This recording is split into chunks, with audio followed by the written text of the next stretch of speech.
name is dynamically equivalent system.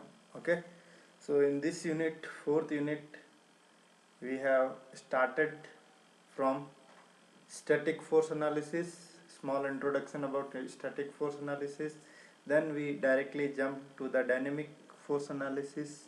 Okay, in dynamic force analysis, at the starting we have seen how to calculate the displacement of piston, then velocity of piston, and then acceleration of piston. So then how can we calculate various forces in the engine? Okay, so I explain one problem. Okay, I request you to solve this problem, attend these examples. Okay, so there will be some variations like a vertical engine. See, for example, this is a vertical engine, so when you are calculating net force, the mg effect will be considered. Okay, but in last problem with which we solved, we didn't consider the mg effect. See, here we can see this is piston effort. Okay, so fp minus fv only inertia force and pressure force. Okay, but here, because that in this case the engine was horizontal. Okay, and now the engine is vertical, so when the engine is vertical, we have to consider the mg effect also. The weight of the piston will be also, or all the weight of reciprocating part will be considered. Okay, so we will add here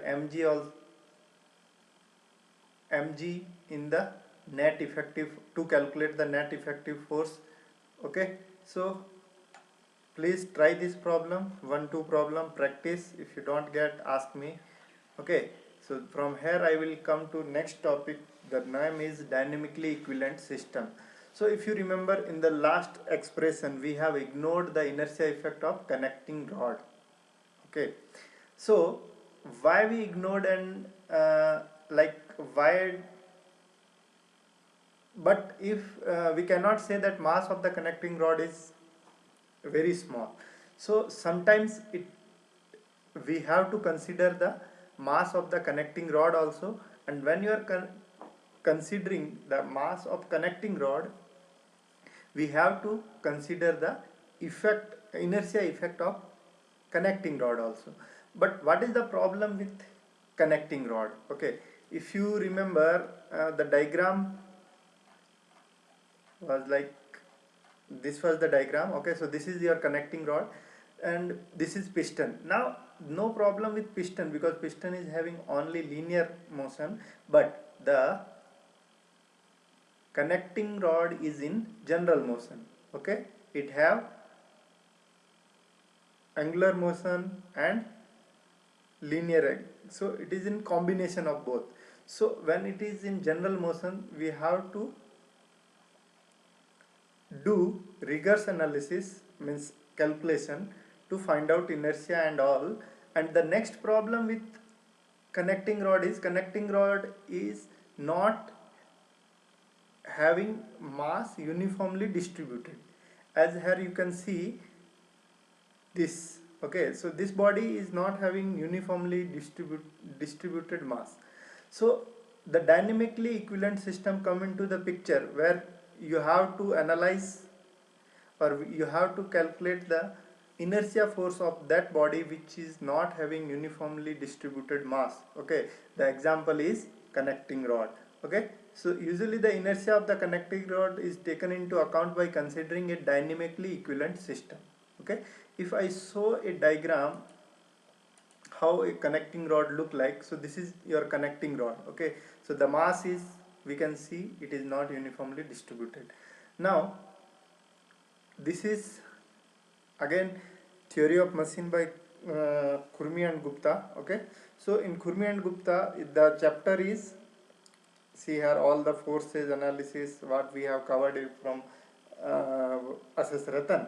You can see here the chapter is here. The chapter name is Inertia Forces in Reciprocating Parts, and it is chapter 15 in Khurmi and Gupta. Okay, whereas in this unit it is 13th chapter. The name is dynamic force. Okay, the chapter name is dynamic force analysis. Okay, so same topics you will find in chapter 15 in the Kurmi and Gupta. Now, what is a dynamically equivalent system, and when we should consider a dynamically equivalent system? So here you can see this is a body which is not having uniformly distributed mass. The center of gravity or mass center is G here. Okay, and the force acting on this is this F. Okay, the mass is of this entire body is M, and the minimum distance, a perpendicular distance between line of action force and G is given by E. Okay, so as the mass of the connecting rod is also significant, the inertia due to the same should also be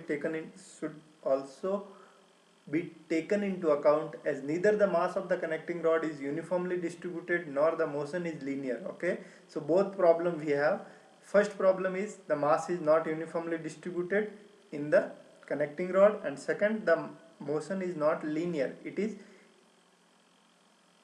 that's why its inertia cannot be found as such, what we have done in piston case. So usually the inertia of the connecting rod is taken into account by considering a dynamically equivalent system.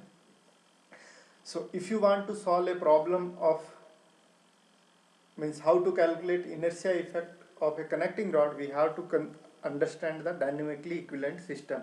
Okay, but the problem they don't ask, means maximum 99% case they ignore the inertia effect of connecting rod. Okay, so I will explain only what is dynamically equivalent system, and the next analysis inertia effect of connecting rod I will leave up to you. Okay, then I will jump to next topic, which is turning moment diagram. Okay, so first we will understand what is dynamically equivalent system. A dynamically equivalent system means that the rigid link is, okay, so here you will find the definition. A dynamically equivalent system means that the rigid link is replaced by a link with 2-point mass in such a way that it has the same motion as the rigid link when subjected to the same force, that is the center of mass of the equivalent link has the same linear acceleration and has the same angular acceleration. As I already told, in case of again and again I will explain in this analysis in regard of connecting rod. Okay, because it is for connecting rod only. So as connecting rod is not only in linear motion or only in angular motion, it is combination of both, that is we call general motion. Okay, so that's why it will have both linear acceleration and angular acceleration. So how he is defining dynamically equivalent system? If for example this is my body, okay, this is the body of connecting rod which is not uniformly distributed. Now I want to replace this body with another body which have uniformly distributed mass. Okay, so what we are doing, we are replacing this body with a 2-point mass. Okay, 2-point mass in such a way that it has the same motion as the rigid link when subjected to the same force. So this body, when it is subjected to F force, the both point mass or this 2-point mass system should have same motion under the same force. Okay, so how you will calculate that this body will have same force, same motion? So it should have equivalent linear, means the equivalent link. So this is equivalent link should have same linear acceleration and same angular acceleration like this body under the action, means under the action of this external force F.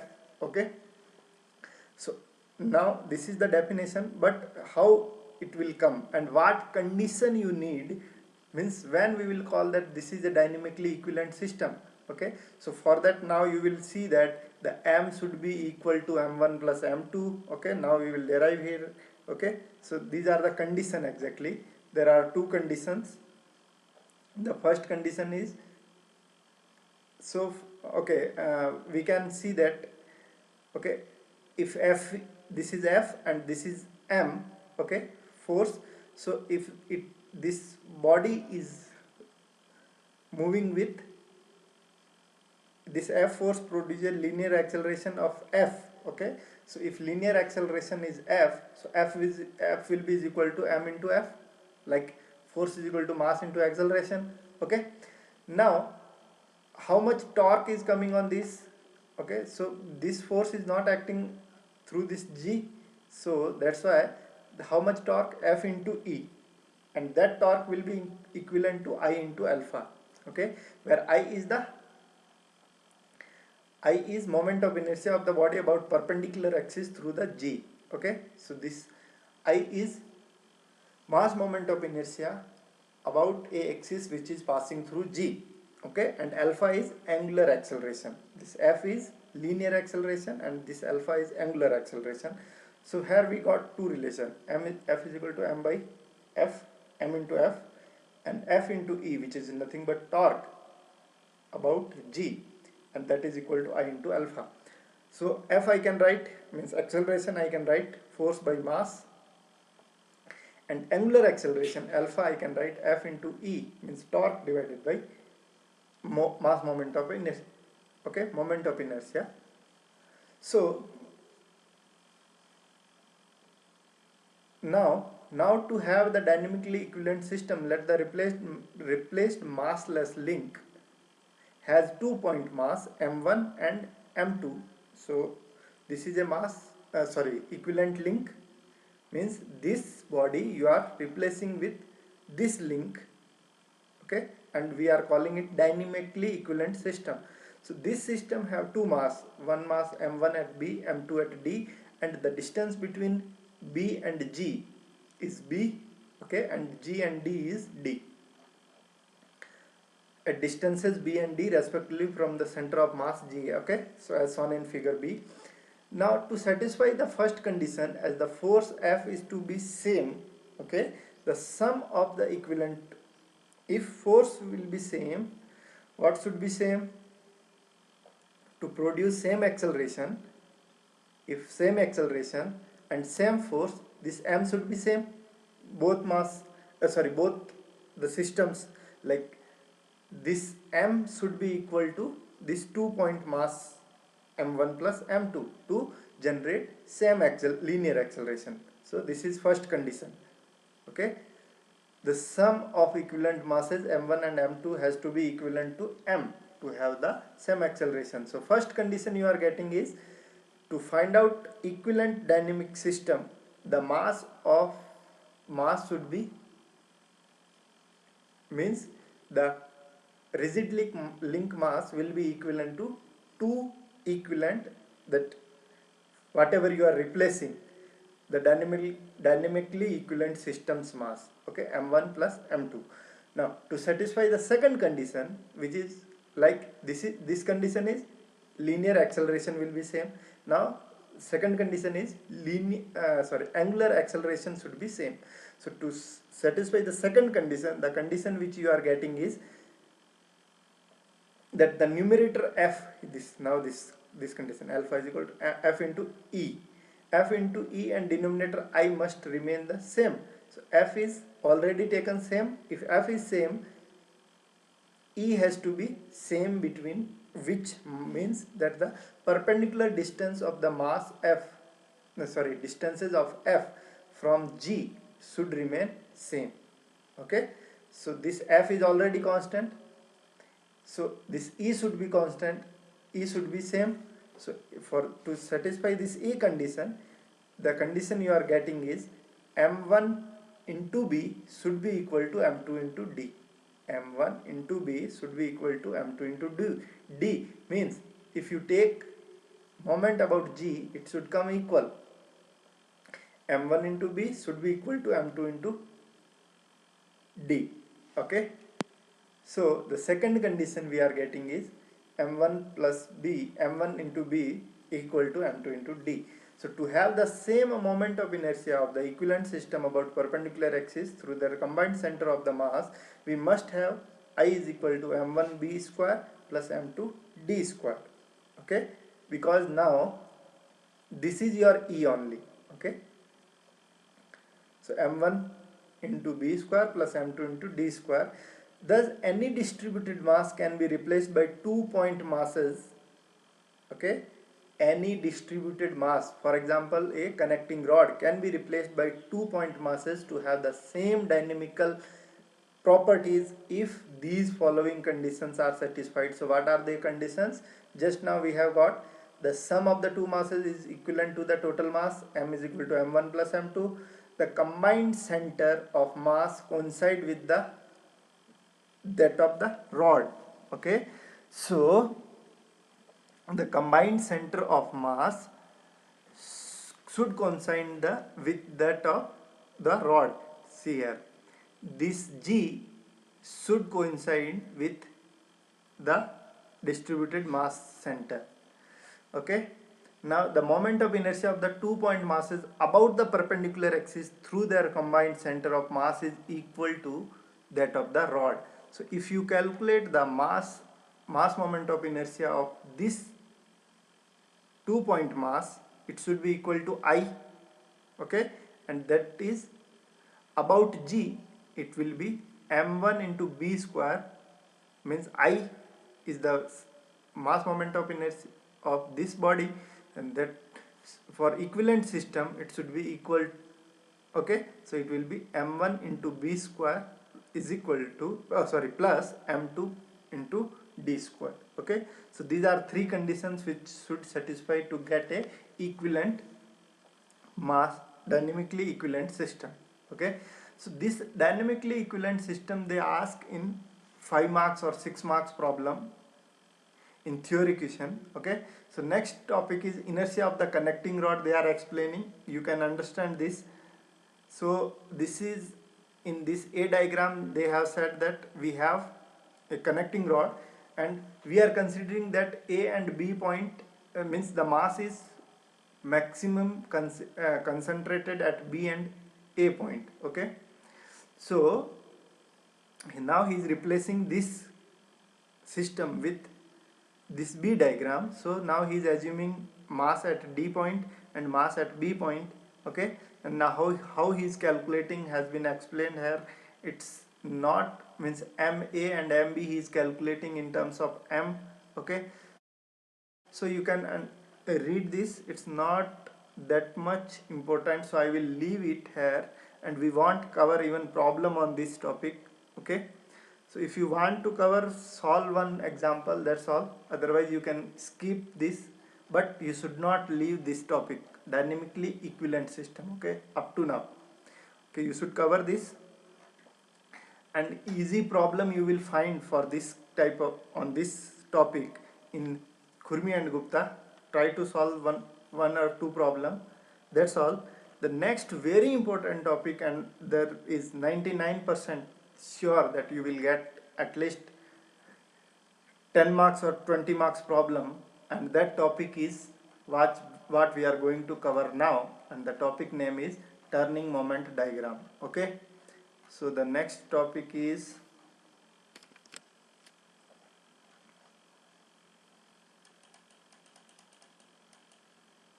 yes, turning moment diagram. Okay, so what is turning moment?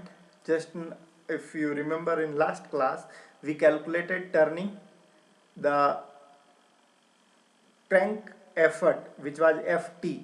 Okay, crank effort was Ft and it was acting tangentially to the circle made by crank. Okay, so that turning moment was Ft into R, and we derived that relation. This was F into R sine theta, because Ft was 1. Okay, Ft is equal to F sine theta plus sine 2 theta by either 2n only, or if you don't approximate it will be 2 square root n square minus sine square theta. So this was the formula for to calculate turning moment on the crank. okay, and that will produce power. So during one revolution of the crankshaft of a steam engine or IC engine, the torque on it varies and is given by this formula, okay, where this is crank effort and this is piston effort, okay, both are different. We have seen this in engine force analysis video, okay. So now what is turning moment diagram? This graph is this, if you plot this turning moment with respect to theta, the diagram is called turning moment diagram. So a plot between T means torque, okay, turning moment or torque on the crankshaft versus this theta. And what was theta? That theta is angle turned by the crank from the IDC, inward dead center, okay. IDC, how much angle it turns when the crank is rotating clockwise, okay. So if you plot T versus theta, the diagram is called turning moment diagram, and the inertia effect of the connecting rod is usually ignored. That's why I am saying 99% chance is they won't give to consider connecting rod inertia effect, okay. If there is very little chance, okay, that we will get a problem in which we should consider the inertia effect of the connecting rod. So usually it is ignored while drawing the diagram, but it can also be taken into account if we require, okay. So as T is equal to Ft into R, okay, so a plot of Ft versus theta, okay, known as crank effort diagram, because this Ft is what? Crank effort, okay. So crank effort diagram is identical to a turning moment diagram. So both diagram, turning moment diagram and crank effort diagram, are identical, okay. The turning moment diagram for different types of engine are given below. So we will see one by one. This is single cylinder double acting steam engine, okay, single cylinder double acting steam engine. Read this theory somewhere, what is a double acting steam engine, okay. So if you draw a turning moment diagram or for a single cylinder and double acting steam engine, this will be like this. See here, on x-axis we have theta, how much that angle is turned by the crank, and how much turning moment you are getting is plotted on y-axis. See here, both are in positive side. Why? Because it is double acting steam engine, both stroke will give some power, okay. But when you will see the single cylinder 4 stroke engine, okay, single cylinder 4 stroke engine like our IC engine in automobile, there are only one power stroke, okay. So when you will read about IC engine, internal combustion engine, okay, in third year, you will read that a internal combustion engine have 4 stroke: suction stroke, compression stroke, expansion and exhaust. Out of these 4, only the stroke which produces power is expansion stroke, okay. That's why, as you can see, this is our zero line. Negative side means negative torque. Negative torque means it is not producing power, it is consuming power, okay. So you can see that only the power production is only in expansion stroke, okay. So it is 4 stroke engine. So 4 stroke means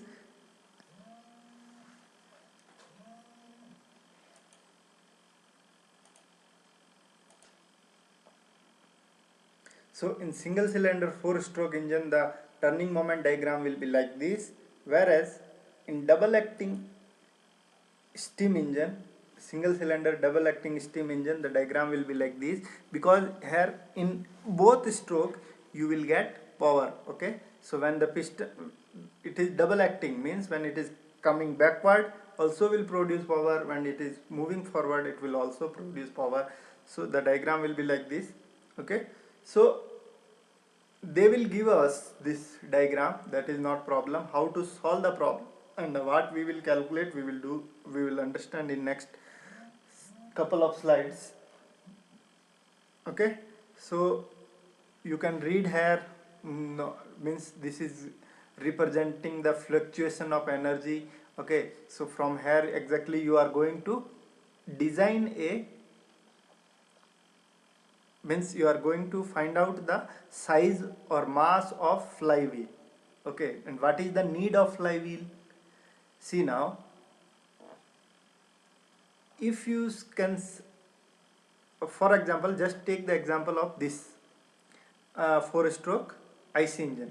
Okay, this is for single cylinder, this is for multi cylinder. So here you can find some uniformity in the power generation. Okay, this is not at all uniform, and this is also not uniform because it's generating only one side, but somewhat okay. Okay, so how to regularize this ununiformity in power generation? So just for example take this, and for example this engine is working in your bike, which is real. Okay, so if you are not using a flywheel, what the problem will be? So like in suction stroke it is not generating power, so your bike will stop. And again compression stroke is negative stroke, means negative power, so you have to give power to the engine. Your engine is not producing any power, so means again your bike will stop. Then what we should do, like how to avoid this uniformity? So, and only power you are getting is where? In the expansion. So means like in 3-stroke, when a engine is working in 3-stroke, you are not getting power, only you are getting power in the 1-stroke. So like for example, just consider 4 seconds. Okay, for example, one revolution is means, just for example, it is completing in 4 seconds. So in 3 seconds you are getting negative power, means you have to give power to the engine, and only in for 1 second you are getting. So for only 1 second you are getting power. So like, is your in means bike or like car, when means only for 1 second it will move forward and remaining 3 seconds it is coming backward? It's not happening like that. And even you are not feeling jerk, means like uniformity in power. So how we are maintaining this? And this is, we are maintaining with the help of flywheel. Okay, this we are maintaining with the flywheel. So what is the work of flywheel? Flywheel will store energy, because see, if here you are getting too much power, means this time the speed will be very high, and then it will be suddenly stopped if you don't use a flywheel. So what is the work of flywheel? Flywheel will store energy during this power stroke and will deliver during remaining this stroke. Okay, when you are getting negative power. Negative power means your engine is require power. So during this your flywheel will deliver power, and during this stroke it will store the energy. So that, and it will, so the resultant like power distribution will be, torque distribution will be a almost straight line. Okay, so that's why we need a flywheel. So when the crank is at B, the flywheel has absorbed energy while the crank has moved from A to B, and thereby the speed of the engine is maximum. At C, the flywheel has given out energy while the crank has moved from B to C. So he is exactly referring this diagram. Okay, so say for example this is our like mean torque line. This all you will understand when we will solve a problem. Okay, how to get this mean torque line? Okay, that mean torque line will give us maximum fluctuation of energy. So to get the mean torque line, we have to divide the area, means total area under the turning moment diagram, divided by the cycle, how much cycle is given, or means how much total in one revolution, how much angle the crank will cover. So in this case, single cylinder double acting steam engine, one stroke or one revolution is completed in 2 pi, means 360 degree, so he's dividing by 2 pi. For example, it is 4 pi, then it will divide by 4 pi, like in this case. Why it is 4 pi? Because it is 4 stroke engine. 4 stroke means in 4 stroke engine, for 360 degree 2 stroke will be completed, and remaining 360 degree another 2, so it is covering total 4 pi. 316 plus 360, okay, 720 degree angle. So in this, to get the what we say mean line, you will divide by 4 pi, okay, but here it is only 2 pi. So area O, G, P, K and Q divided by 2 pi, and this will give you mean torque line. So this is the mean torque line and is the mean height of the turning moment diagram. Okay, so this is the mean torque line. Now what we want to calculate is, we want to calculate fluctuation of energy. So when the crank turns from angle OA to OA to OB, the work done by the engine is represented by the area AF GH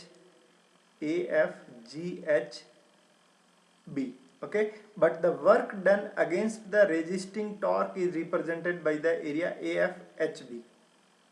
Okay, thus the work means how much this is giving resisting torque. So if you remember, in last example you calculated resisting torque by from power. Okay, so this much power, this torque is used to generate the power.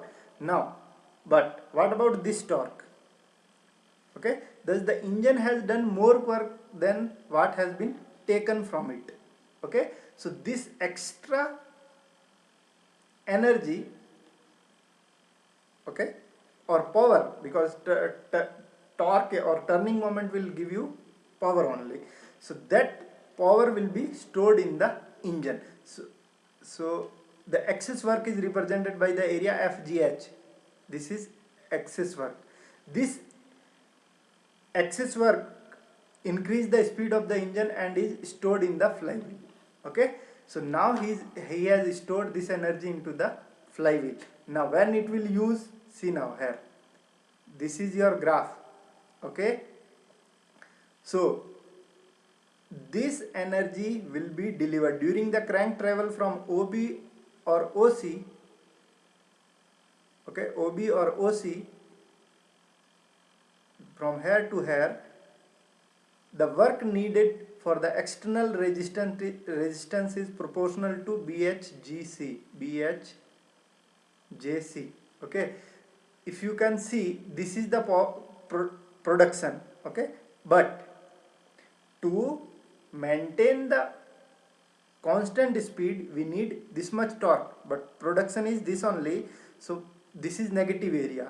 Okay, so this will be delivered by the flywheel.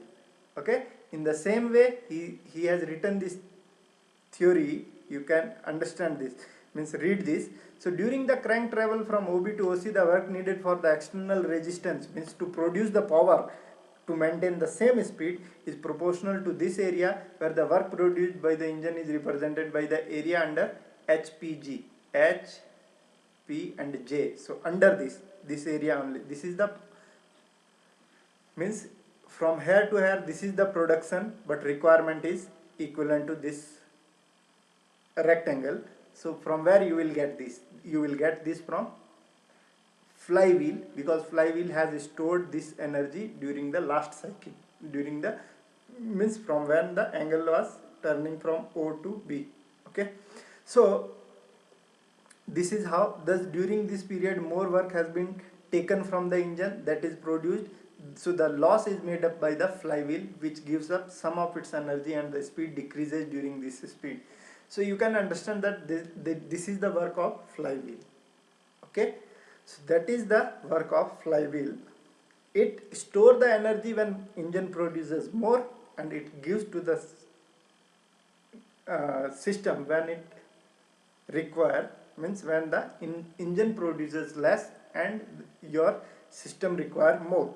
Okay, so flywheel is a mechanical device which store the energy and which can store the energy. Okay, so now we will design flywheel only based upon this diagrams, turning moment diagram. Okay, so next will be fluctuation of energy. So next video I will start from here. Before that I request you complete up to this point. Okay, so there will be some definitions like